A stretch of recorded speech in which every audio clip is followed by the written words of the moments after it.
নিজ নিজ মহল্লা, নিজ নিজ এলাকা, নিজ নিজ মসজিদ, মাদ্রাসা, আশপাশ যার যার সাধ্য মতো, কেউ 5 জনরে বলেন, কেউ 50 জনকে বলেন, কেউ 5000কে বলুক, কেউ 50,000কে বলুক, কেউ 5 লক্ষকে বলুক, যার যার সাধ্য মতো আপনারা প্রত্যেকের কাছে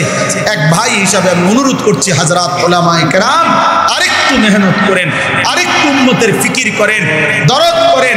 আরও একটু দেখেন এই সমাজের ছেলেগুলোকে ফেরানো যায় কিভাবে, এই সমাজের মেয়েদেরকে কিভাবে ফিরানো যায়, এই সমাজের বাবাদেরকে কিভাবে ফিরানো যায়। একটা একটা আল্লাহর বান্দাকে গুনার থেকে যদি বাঁচাইতে পারেন, জাহান্নাম থেকে বাঁচাইতে পারেন, তওবা করে যদি কাউকে আল্লাহর দিকে ফিরায় আনতে পারেন, খোদার কসম নবী বলছে আল্লাহর কোনো বান্দা যদি গুনাহ ছেড়ে তওবা করে আল্লাহর কাছে ফিরে আসে, খুশিতে মহান আল্লাহ ফেরেশতাদেরকে বলে আমার আসমান সাজিয়ে দে, আমার জান্নাত সব সাজায়া দে।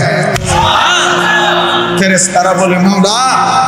কেন আসমান সাজাইলেন, কেন জান্নাত সাজাইলেন? আল্লাহ বলে আস্তাহাল আবদু মাওলাহু, আজ এক গোলাম যে আমার থেকে ভাইগা গেছিল, যে আমার অনেক দিন সেজদা দেয় নাই, যে আমার অনেক দিন ডাকে নাই, যে আমার অনেক দিন গোলামি করে নাই, আমার এমন একজন ভেগে যাওয়া বান্দা আজকে আমি মাওলার সাথে তার সম্পর্ক ঠিক করে ফেলছে, তওবা করে চোখের পানি ছেড়ে দিছে, আমি তারে মাফ করে দিছি, এই খুশিতে আমি আসমান সাজিয়ে দিলাম, জান্নাত সাজিয়ে দিলাম। সুবহানাল্লাহ।